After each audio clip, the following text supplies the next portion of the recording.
Ici à l'UNESCO, en marge de cette Université de la Terre consacrée à Faisons changer tous les climats. Et j'ai le plaisir d'être avec Joël de René. Bonjour Joël. Bonjour. Merci de vous prêter à ce petit jeu de la petite Web TV, des prolongations de ces débats organisés ici à l'Université de la Terre. Le thème, Faisons changer tous les climats, qu'est-ce que cela vous évoque? Beaucoup de choses. D'abord, je trouve que le climat de l'université ici est extraordinaire et excellent. Parce que c'est un climat de partage, un climat d'échange, un climat de respect mutuel, un climat de la variété, de la diversité. Et donc j'espère que ce climat, et on ne parle pas seulement du réchauffement climatique, qui est le grand sujet de la COP21 dont tout le monde parle évidemment dans tous les médias, j'en ai parlé aussi, je parlerai du climat culturel, du climat politique et du climat dans l'entreprise. Je trouve que le climat culturel conduit à une espèce de pensée unique, où les gens ont peur de la diversité, parce que quand on s'exprime ou quand on écrit, on a tellement la crainte de quelqu'un avec un smartphone qui va vous prendre un tout petit extrait de ce que vous dites, c'est que tout le monde maîtrise beaucoup son discours. Donc je pense que ce climat culturel devrait s'ouvrir et entrer en expansion. On ne doit pas le contrôler. Deuxièmement, je pense que le climat de l'entreprise, malheureusement, souffre de la hiérarchie créée par le Code du travail, avec le travail salarié, qui est en train d'être de plus en plus critiqué. Et la direction des entreprises, malheureusement, ne s'ouvre pas suffisamment à la discussion, au partage et au pouvoir latéral. Et enfin, le climat politique, il est très mauvais partout, dans le monde entier, parce que les politiques sentent qu'ils n'ont plus le pouvoir. Et ils sentent des pouvoirs sont en train de monter de partout et ils résistent. Et donc cette résistance devient un peu rigide et malheureusement ne correspond pas à l'évolution, au surf, j'oserais dire, sur la société qui vient. Et tous ces nouveaux pouvoirs, justement, on sent vraiment l'émergence, notamment avec la COP21, mais pas que, on sent l'émergence de la société civile, ce qu'on appelle la société civile, on sent l'émergence d'une foultitude de nouveaux projets, de nouvelles initiatives. Est-ce que vraiment, maintenant, on est tous dans les starting blocks pour pouvoir influer, changer?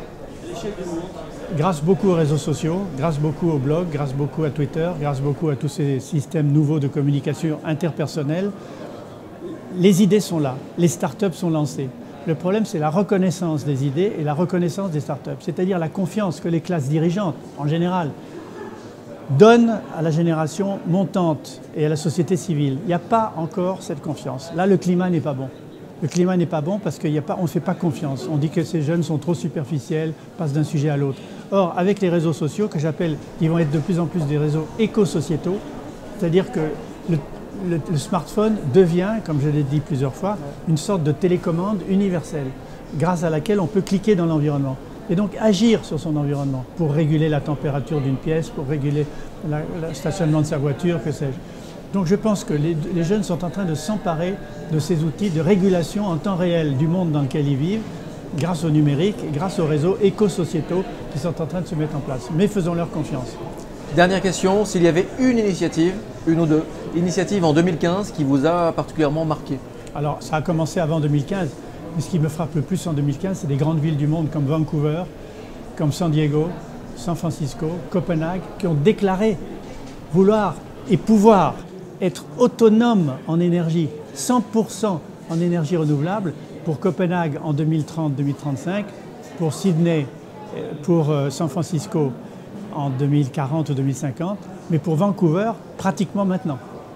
Ça veut dire que c'est plutôt une bonne nouvelle que toutes les grandes villes du monde se retrouvent là en ce moment à Paris, pendant la COP21, pour réfléchir à des solutions. Voilà, alors j'ai un peu critiqué au fait qu'au début, qui a été très médiatisé, on a entendu surtout des chefs d'État, on n'a pas assez entendu les maires des grandes villes qui rassemblent les sujets écologiques, économiques, de culture, de crime. La ville est l'écosystème du futur. Donc si on veut prévoir ce qu'est l'écosystème énergétique, sociétal, politique, c'est la ville. Et donc je sais qu'il y a beaucoup de travaux actuels faits par des maires de grandes villes dans le cadre de la COP21, mais je trouve que médiatiquement et à l'ouverture, les maires n'ont pas eu suffisamment la parole. Merci beaucoup Joël de René.